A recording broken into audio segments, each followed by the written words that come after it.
Bonjour à toutes et à tous et bienvenue au Goûter Panafricain. Je suis super content de vous retrouver pour un nouvel épisode entouré de la fine équipe. On a juste à côté, on a Aton là qui est tout sourire. Comment tu vas, Aton? Tape à tous. Moi, je dis un gros tape à à Chatsout, à Thibaut et à toi Thomas qui est toujours notre référent central du moment. Au tep. Juste en haut, qui a le sourire aussi, c'est Thibaut au bout. Comment tu vas, Thibaut?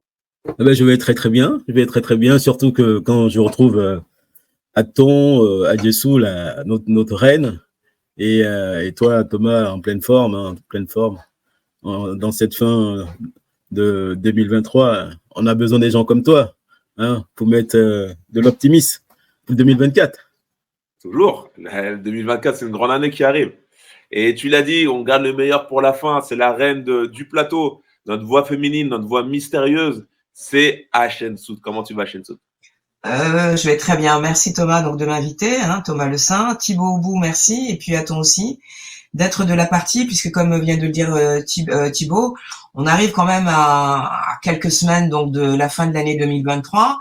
On est vraiment sur le calendrier grégorien et chrétien. Donc ce qui nous importe aujourd'hui, c'est de savoir que le temps est illimité. On est une petite goutte dans l'infinité de l'espace-temps. Et qu'il se passe pas mal de choses sur notre planète, donc on est là pour le rappeler. Merci Thomas encore une fois. Avec plaisir. Et comme tu viens de le dire, on est une gouttelette dans l'espace-temps. Et même cette petite gouttelette, il se passe pas mal de choses. Et ça va être le sujet du jour. On va pas tirer tout de suite le bilan de l'année 2023, mais il y a quand même beaucoup d'actualités qui s'est passées cette année. Et certains membres de l'équipe ont des coups de gueule à passer concernant le panafricanisme, concernant les sanctions faites à l'Afrique. Donc aujourd'hui, ça va être un podcast varié où on va traiter de divers sujets, bien sûr en rapport avec l'Afrique et le panafricanisme. Mais voilà, on va pas s'attarder sur un sujet en particulier, on va vraiment essayer de viser large pour bien finir l'année 2023. Alors commençons tout de suite par les sujets un peu brûlants. Et c'est Aton qui nous disait en aparté, j'ai un coup de gueule à faire, j'ai des choses à dire.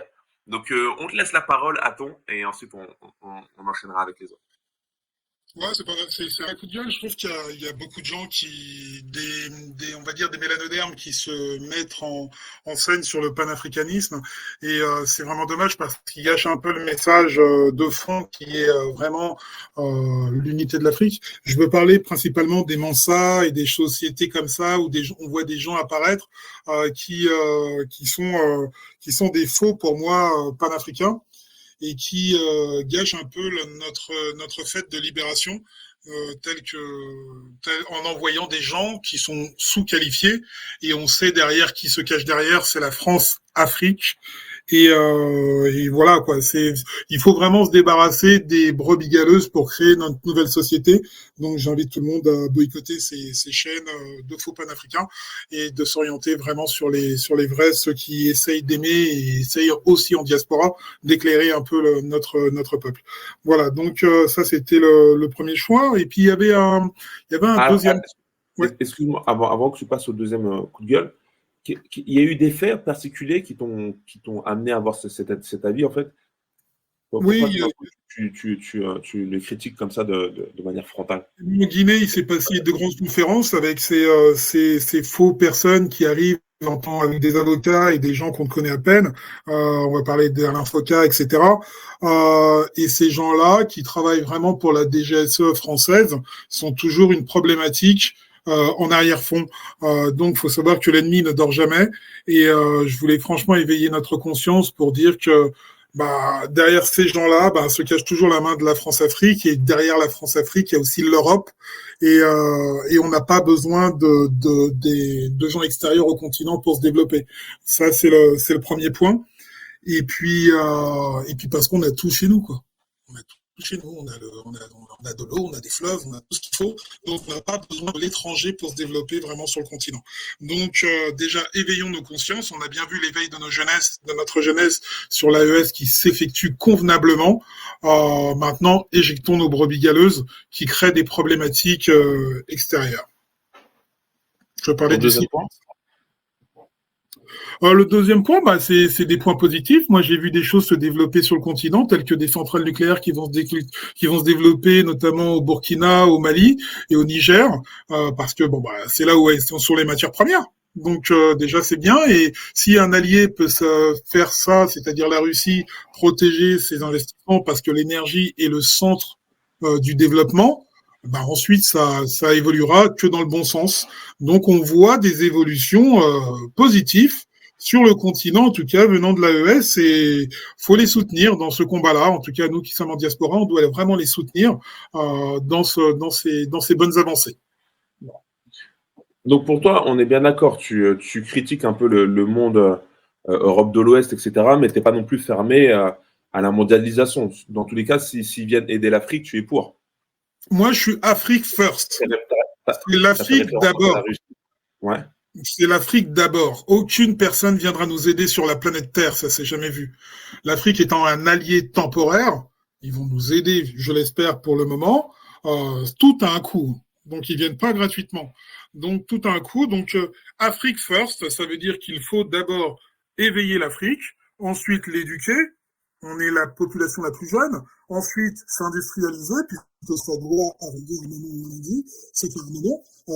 Donc, il faut ensuite se développer, complètement, ça prendra un petit peu de temps, mais on est à mon avis, sur la bonne voie si on suit les bons guides.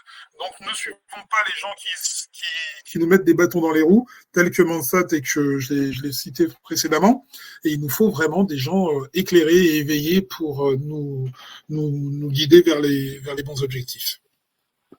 Est-ce que les membres de l'équipe, vous partagez l'avis de Haton ?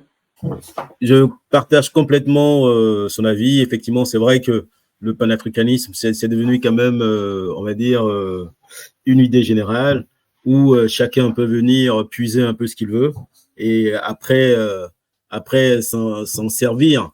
Parce qu'on a, par exemple, là, les élections au Congo démocratique où l'ancien président Félix Tshisekedi s'est mué récemment à un panafricaniste.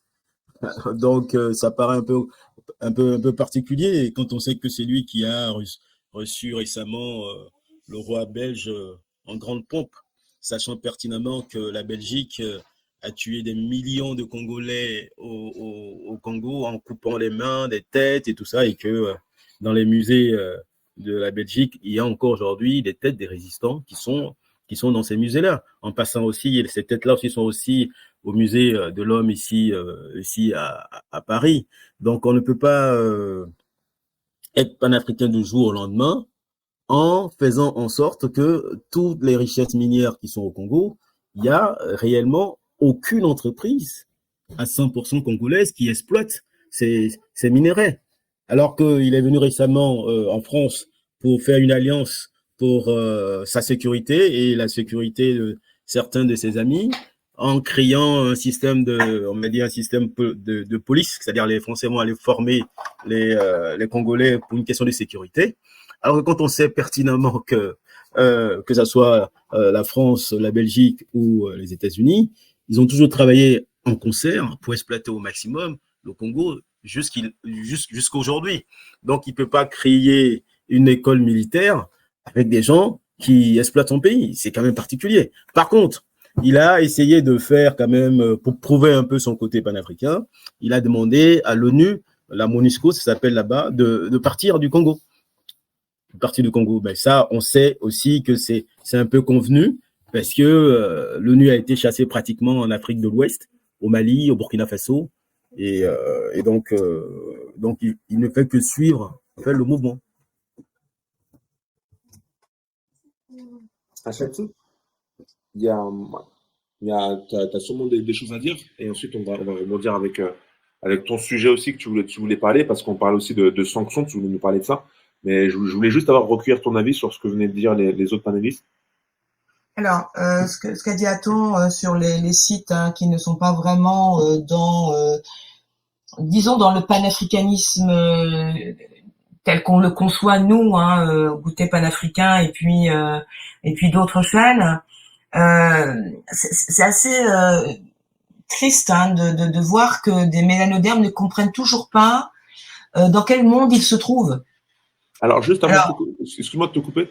Quand tu dis, nous, notre façon de voir le panafricanisme, comment toi tu le définirais, ta façon de voir? Vu que c'est c'est être idéologie, chacun voit à sa manière. oui, on pourrait le voir aussi, c'est-à-dire c'est une question de point de vue, tel que tu viens de le définir. C'est-à-dire que de là où je me situe, je considère effectivement que mon discours est plus légitime par rapport à celui qui l'énonce en face de moi. Alors, après, c'est une joute verbale, mais d'une certaine façon, il est nécessaire de se référer à ceux qui ont institué justement cette doctrine que l'on appelle panafricanisme.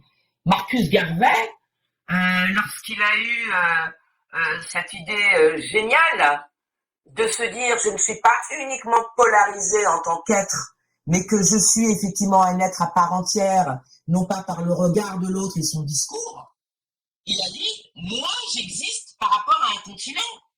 Et ce continent-là est fait de multitudes de pays et de multitudes d'êtres. Et que ces êtres-là ne sont, par définition, que parce qu'ils existent de manière groupée, ils ont la même culture, une même vision, une même définition de leur avenir.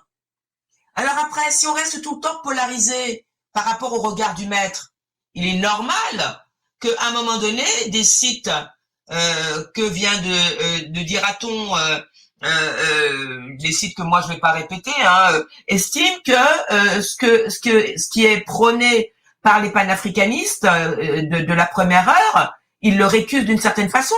Nous ici, on est très clair. On est très clair. On dit ici et maintenant, dans cet espace-temps, il y a un combat à mener. Il n'est pas terminé parce que il faut le rappeler, 13 siècles, même plus, de déportation. Ce n'est pas uniquement des traces psychiques au niveau donc de la psyché, au niveau de, si certains peuvent le penser de manière psychologique, ce n'est pas uniquement ça. C'est au niveau économique, au niveau la manière dont on s'approprie un territoire, la manière dont on gère ce territoire-là de loin pour en faire effectivement quelque chose de complètement dénaturé pour des descendants et les héritiers d'Africains. Nous sommes les héritiers donc des êtres qui ont été déportés. On a l'impression que notre héritage, il est vide. C'est une coquille vide, alors que c'est totalement faux. Les panafricanistes sont ici, ont pour vocation de restituer la richesse, justement, de ce qui a été pillé et de ce qui a été aujourd'hui. On ne leur concède plus leur manière de penser. C'est ça que notre mission. Et je crois que c'est bien que tu aies commencé par donner la parole à Aton, parce qu'il a mis effectivement un doigt sur quelque chose qui est essentiel. On doit ouvrir, on termine l'année 2023, mais on doit commencer une nouvelle ère qui est celle de reconnaître ceux qui ne sont pas avec nous et ceux qui sont contre le panafricanisme. Le panafricanisme aussi, c'est l'unité. Moi, de ça, je le connais pas plus que ça. J'ai pas trop regardé leur plateforme, ce qu'ils proposent.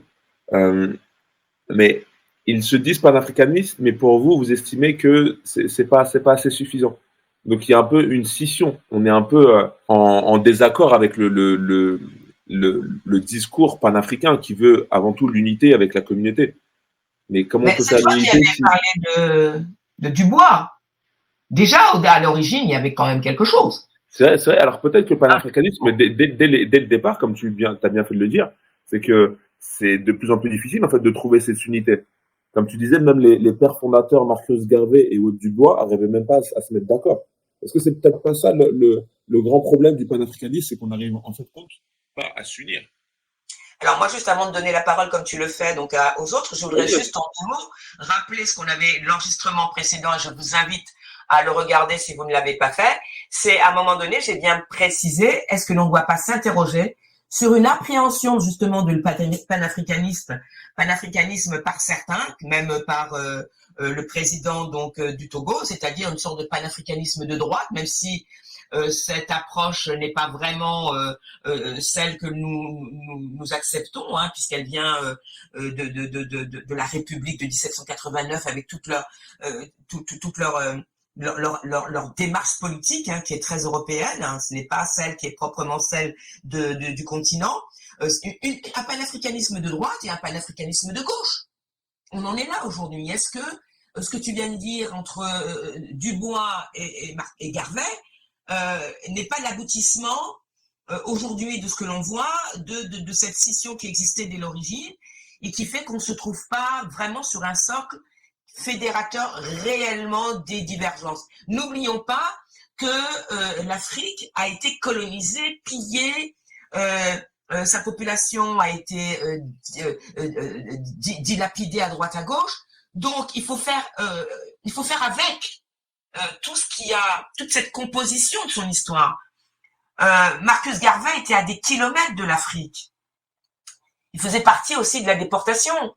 Donc la question c'est, est-ce que le panafricanisme aujourd'hui, on doit réfléchir de nouveau, tous les intellectuels, sur comment produire un panafricanisme qui soit fédérateur de toutes les composantes, justement, de son histoire africaine, qui inclut la déportation, la colonisation, les divergences au niveau de l'économie, du spirituel.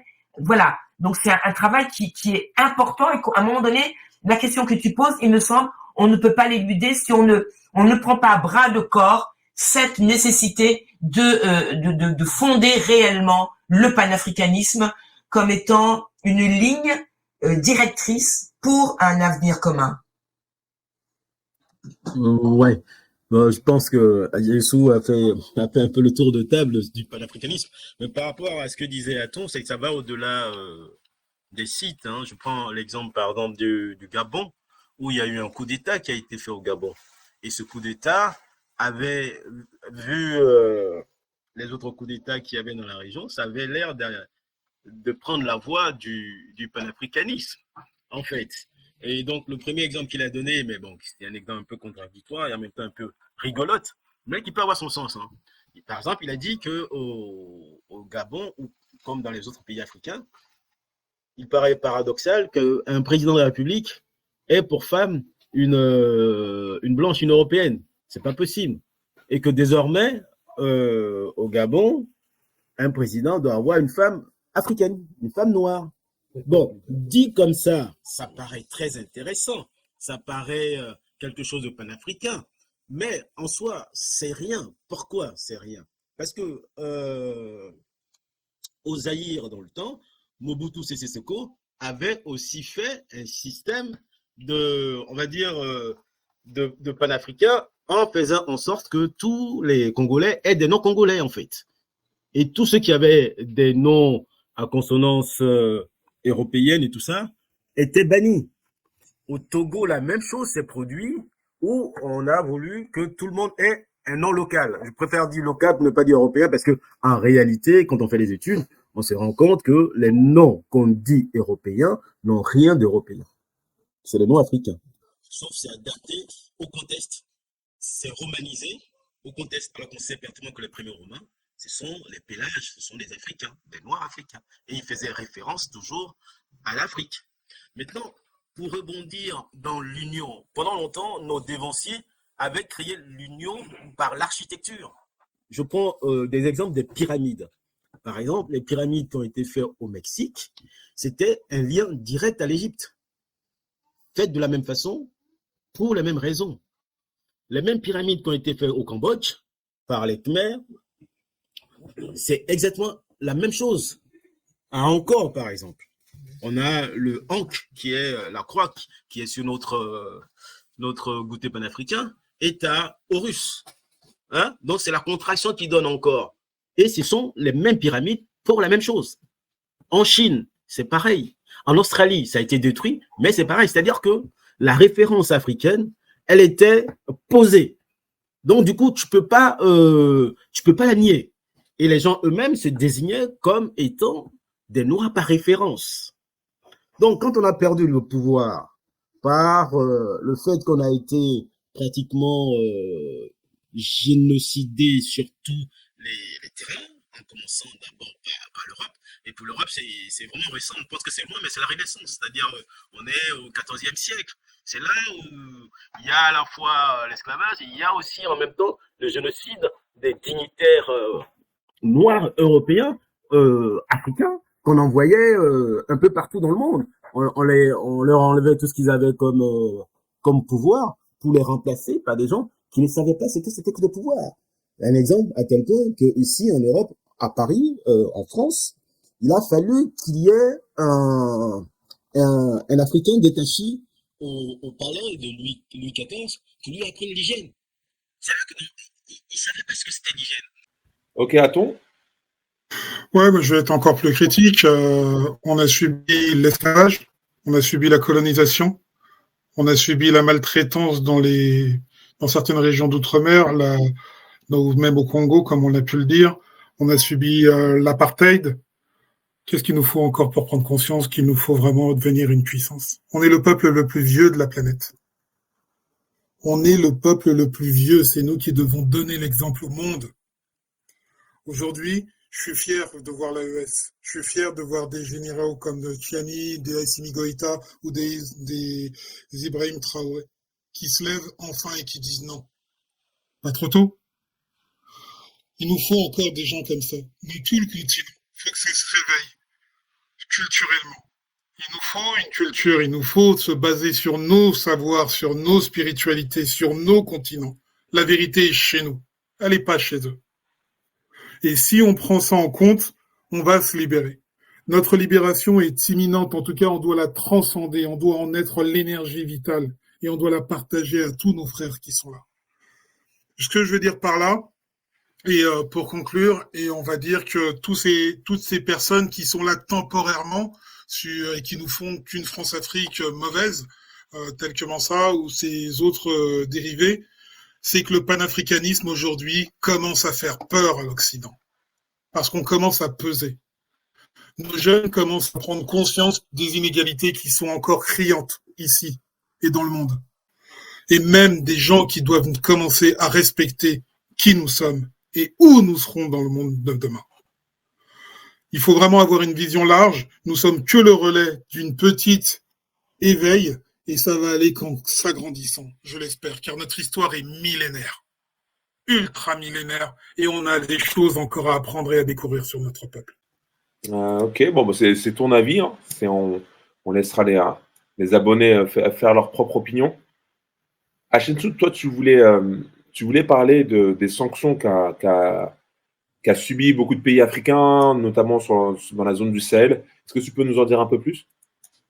Oui, alors je voudrais rebondir un peu sur ce que vient de dire Aton, hein, pour introduire donc mon propos qui va être très court. Il a parlé effectivement du Mali, du Burkina Faso et du Niger. Effectivement, nous sommes tous un peu comme on s'éveille, hein, par rapport donc aux initiatives qui ont été prises par ces trois pays donc qui aujourd'hui sont sortis plus ou moins du joug de la France-Afrique, si on met ça entre guillemets, hein, puisque c'est pas forcément la France-Afrique, c'est aussi l'Europe, c'est aussi au niveau donc des États-Unis. C'est une façon qu'ont eu ces chefs d'État qui sont arrivés au pouvoir pour l'ensemble des pays européens sur un coup d'État, qui pour eux sont complètement est une démarche complètement illégitime.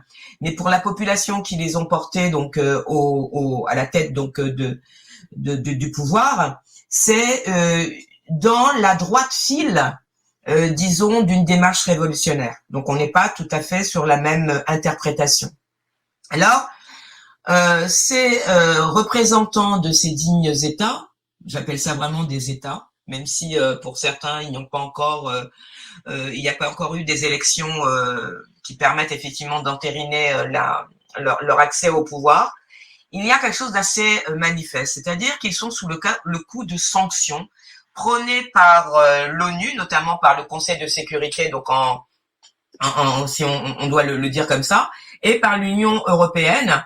Et en France, il y a notamment, si vous êtes intéressé par de savoir qui sont sous le coup des sanctions, hein, que ça soit une institution, une banque ou des personnes physiques, vous allez sur le site du ministère de l'économie, des finances et de la souveraineté industrielle et numérique et vous tapez donc Direction générale du Trésor et vous tombez sur le registre national des gels. Et parmi les personnes, vous tapez le nom du premier ministre malien, Choguel Maïga. Choguel Maïga, donc je l'ai imprimé, donc je vais me permettre donc de vous le lire parce que c'est quand même assez fort de café de voir que une personne comme Choguel Maïga donc est sous le coup donc de sanctions, hein, au même titre que Poutine. En tant que personne, hein, j'ai même sa date de naissance, hein, Choguel Maïga. Donc, il est sous le coup donc des sanctions donc de la CEDEAO et de plus, il voit ses gels, ses avoirs complètement gelés au niveau financier. C'est quand même fort de café. Pourquoi? Parce que tout simplement, la CEDEAO au départ était une institution créée en 75 qui avait vocation justement à être plutôt pour disons, trouver des solutions à une intégration économique des États membres hein, pour créer une union monétaire et de voir des solutions à apporter aux situations qui ralentissent leur développement à ces États-là. Et petit à petit, la CEDEAO s'est muée comme étant une instance qui doit dire le droit et avec les moyens qui vont bien avec, c'est-à-dire militaires, dans des conflits qui seront des conflits armés et des conflits politiques. C'est-à-dire que lorsque la population dit non, par exemple, à un dictateur et va jusqu'à le renverser, cette population-là, la CEDEAO lui dénie ce pouvoir qu'elle s'octroie et en son nom, puisqu'elle représente donc des États qui ont adhéré donc à un certain nombre de principes qu'elle a édictés, la CEDEAO va sanctionner la population et va sanctionner les représentants qui ont été portés par cette population-là. Et elle va le faire de quelle manière? Elle va le faire donc par des sanctions économiques. Et petit à petit, on voit que la CEDEAO et le relais va relayer un peu comme je l'ai dit, hein, les sanctions internationales, parce que lorsque l'ONU et l'Union européenne ont les moyens de leur politique de sanctions, elle le fait de manière ostentatoire. Mais lorsqu'elle relaie par le biais de la CEDEAO ses desiderata, pour quelle raison elle utilise la CEDEAO pour taper à bras raccourcis sur les révolutions populaires? C'est vrai que la CEDEAO aujourd'hui, si elle fait les sanctions, ça veut dire par là que les États du Sahel ont pris de la force. Parce que pendant longtemps, hein, dans les années 90, la CEDEAO prenait son armée carrément pour aller renverser les pouvoirs. C'est-à-dire, ils prenaient des militaires pour aller renverser des gens. On a vu ça en Sierra Leone, ils ont fait ça en Sierra Leone, au Libéria. Et récemment, là, en Gambie, ils ont été délogés Yahya Jammeh. C'est-à-dire que la CEDEAO, qui sont censés travailler pour l'économie, c'est-à-dire que les échanges économiques, vous avez plus de cacao, moi j'ai des arachides, je vous les envoie, construire des routes pour circuler, ils sont devenus un atout, on va dire, pour mater les pays qui veulent se développer, qui veulent s'organiser un peu au mieux. C'est-à-dire que ils sont maintenant arrimés à l'Union européenne parce que, en réalité, ceux qui financent la CEDEAO, c'est pas les pays africains qui financent la CEDEAO. Les financeurs de la CEDEAO, c'est la Banque européenne, la Banque centrale, le CFA qui est fabriqué à Chamalières, qui permet de financer la CEDEAO. Donc, du coup, ce sont des organes qui n'ont rien d'africain. Et en fait, ils ont que la coquille, ils ont que la forme en tant que telle, puisqu'ils ne défendent pas les intérêts des Africains. S'ils défendaient les intérêts des Africains, on aurait pu comprendre, parce que là, on a 3 exemples qui sont vraiment bien. Burkina Faso, Niger, et puis le Mali. Bon, ils se lèvent et ils veulent se battre contre ces 3 pays. Heureusement, ils sont organisés et ils n'ont pas pu le faire, parce qu'ils ont voulu carrément y aller avec cette force. Donc, je pense que nous devons faire, c'est de faire en sorte que ces organismes qu'on appelle CEDEAO, tout ça, puissent sortir du système économique et système politique et les remplacer par des organisations qui œuvrent vraiment dans l'intérêt des Africains. Attends, qu'est-ce que tu en penses? Ouais, il veut, un peu en paraphrasant, il veut qu'on crée une nouvelle organisation, mais est-ce qu'on l'Afrique est réellement prête à créer une nouvelle unité, à créer une nouvelle organisation à court terme. Est-ce que c'est réellement possible ou c'est plus une vision à long terme? Toi, qu'est-ce que tu en penses, toi? Oui, c'est plus une vision à long terme, malheureusement. Mais il n'y a rien en Europe en termes de sous-sol. Tous les trésors se trouvent sur le continent. Je veux vraiment dire que tout ce qu'a proposé l'Occident et l'Europe, les États-Unis, historiquement pour l'Afrique, ça a été des massacres, des tueries. Tout ce qu'ils ont proposé, il n'y a rien de bon.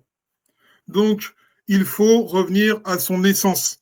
Donc, tant qu'il y aura encore des Occidentaux en Afrique, ça restera un problème.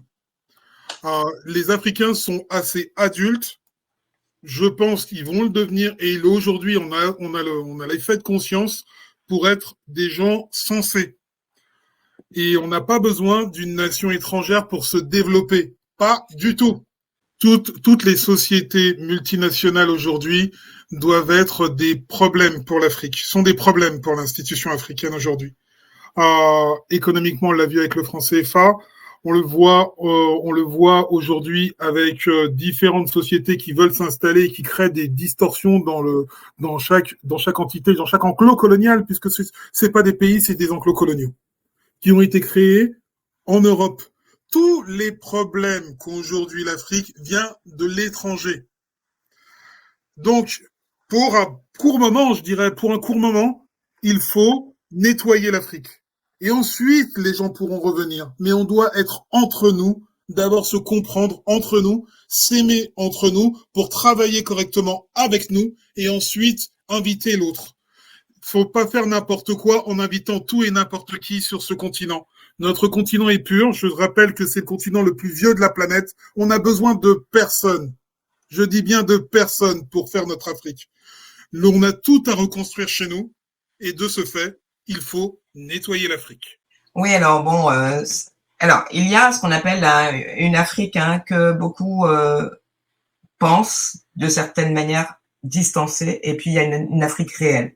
Et cette Afrique donc réelle, c'est l'Afrique que l'on a longtemps vue au travers donc le regard de l'autre, qui est une Afrique meurtrie, qui est une Afrique qui est la suite logique des déportations et de la colonisation. Et comme vient de le dire Aton, dans toute idée de reconstruction, il y a toujours une base qui n'a pas été découverte. C'est-à-dire que lorsque Aton parle de ça, bon, avec un côté qui peut être difficile à entendre pour certaines personnes, comme tu l'as dit, Thomas, c'est que à un moment donné, on aimerait voir que les Africains aujourd'hui imaginent, et justement, une nouvelle Afrique. Celle justement qui sort de ces deux schémas-là. Celle du lointain, des déportés, qui imaginent leur Afrique, et certains leur rétorquent, mais t'as qu'à retourner en Afrique, tu verras ce que c'est que de ne pas avoir de l'eau, de l'électricité, etc. Et ceux qui sont déjà, comme les Européens, en Afrique, et qui disent qu'ils ne veulent pas en partir. Donc il y a une voie réelle à dire que imaginer l'Afrique par les Africains, de tous bords, va donner une nouvelle Afrique. Et ça, c'est un objectif. Deuxième chose avant de conclure, pour terminer, n'oublions pas une chose. La traite négrière a été fondée grâce à des codes canoniques, c'est-à-dire de l'Église, des codes civils, c'est-à-dire des codes un peu expurgés de leur côté religieux. Mais pendant toute la durée de la déportation, ce sont les religieux qui ont exécuté ce traité, qui ont mis en place ce commerce. Donc il y a deux choses dans ce monde. Le spirituel est aussi arrimé au commercial et à l'économie. Ok, c'est vrai que quand Aton dit que bon, tant qu'il aura des blancs d'Afrique, ça va être un peu compliqué. Le problème, c'est pas tellement une question de l'Afrique en tant que telle, puisque comme je le disais, là où nous sommes en Europe, et on était à 100% noirs ici en Europe.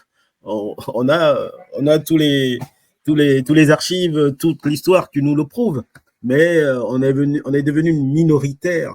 Donc je pense que bon, c'est pas forcément une question de blanc, une question de noir, mais il appartient aux Africains de, comme le disait Omotunde, cette volonté de puissance. Exactement. Il va falloir la travailler, la recréer et faire en sorte que on puisse neutraliser tout ce qui va à l'encontre de notre évolution. Parce que là où nous sommes en Europe, nous sommes chez nous. Donc, qu'est-ce qu'on fait? On part tous de, parce que les premiers humains, c'est les Africains. Et ça, c'est pas simplement un effet de manche. C'est la réalité historique. Donc, on va pas se décentrer. Alors, excuse-moi Thibaut, mais l'Europe en général, aujourd'hui, se considère comme de manière très eurocentrée. Et être afrocentré paraît difficile pour certains.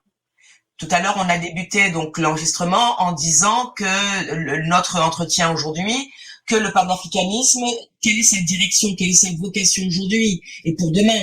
Donc, c'est vrai que, comme tu l'as dit, nous sommes partout chez nous, mais comme le dit aussi Aton, c'est difficile pour certains d'aller dans certains endroits.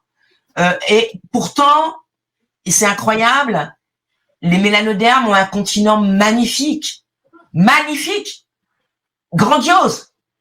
Donc c'est ce destin qui leur fait peur. Il y a quelque chose qui est de l'ordre, et je le répète, et que le disait Kalala, et c'est pour ça qu'il était égyptologue, avec ses côtés spirituels. Nous avons quelque chose que les autres n'ont pas. Oui, c'est vrai. C'est tellement vrai que le Thibaut, laisse-moi juste répondre, s'il te plaît. Moi, ce que je voulais dire, c'est est-ce que, parce que là, vous êtes en France, on est en métropole, et on parle d'Afrique. Est-ce que vous n'avez pas non plus une image qui est, je vais dire, un peu fantasmée de l'Afrique et un peu peut-être qui n'est pas vraiment réelle sur le terrain? Parce que à vous entendre, en fait, c'est très blanc-noir, on sent une certaine frustration du passé, une certaine image de l'Afrique, mais est-ce que votre image, peut-être, elle est un peu biaisée par rapport à la réalité, vu que vous ne voyez pas réellement le terrain africain? Alors, non, je pense que c'est pas totalement biaisé, c'est juste une question d'information et une question de puissance de communication. La puissance de communication, si elle est mise en place, n'importe quel enfant, adulte ou vieux européen blanc sait qu'il n'a pas de continent. Le continent dans lequel il est porte un nom qui s'appelle Europe, et ce nom Europe, c'est une africaine noire née en Afrique.